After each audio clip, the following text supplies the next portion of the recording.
Now to the face of anorexia you probably haven't seen. Teenage boys, not something we hear much about, but it's happening at an alarming rate. For the first time, an Olympic hopeful is coming forward to share his story. News Channel 8's Abby Gibb talked with him about his struggle and triumph over a disease that nearly took his life. I love to train anywhere between 25 miles a week, 70 on some weeks. Always just love to compete. Most mornings for Eric Lagerstrom start here on the track. I want to be the first person. I want to be the best. Training as a professional triathlete, Eric has Olympic goals. Some people might call it obsessive. An obsession that almost cost him his life. Something that's just always kind of questioning myself. Can I do this a little bit better? Can I do this a little bit better? Can I do, can I change something? Change into a man he would barely recognize.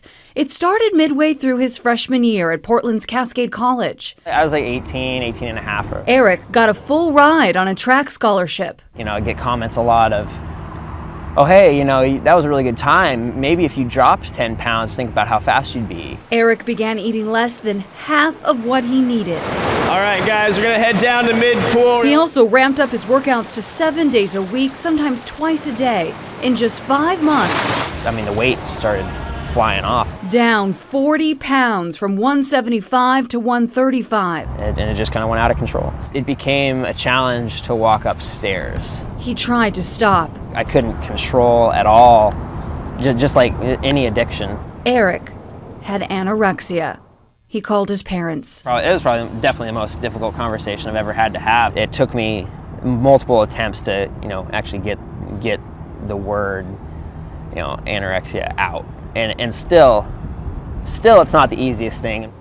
Together they decided to find help, and they ended up here, Portland's Cartini Clinic. Boys have eating disorders more commonly than we ever thought. Cartini is one of the only eating disorder centers in the world to treat boys.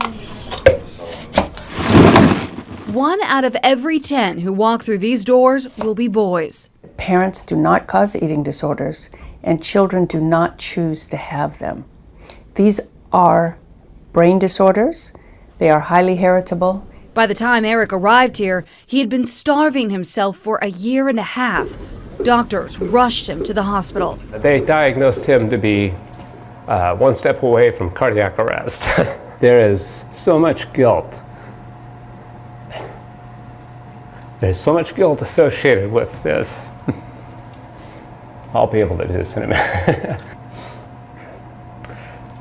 You can look at yourself afterwards and say that you should have known. Doctors say the signs are easy to miss. Anorexic boys can look perfect, like Eric. They will channel their obsession towards health. They may appear to eat, but they're not eating enough to make up for the uptick in their activity. 5 years after it all started, Eric still weighs out his food, but now it's to make sure he's getting enough. He's learned his impulses. He knows this athlete's body needs fuel. I've had to kind of readjust my thinking. Something that I kind of tell myself a lot is, be fast, not light.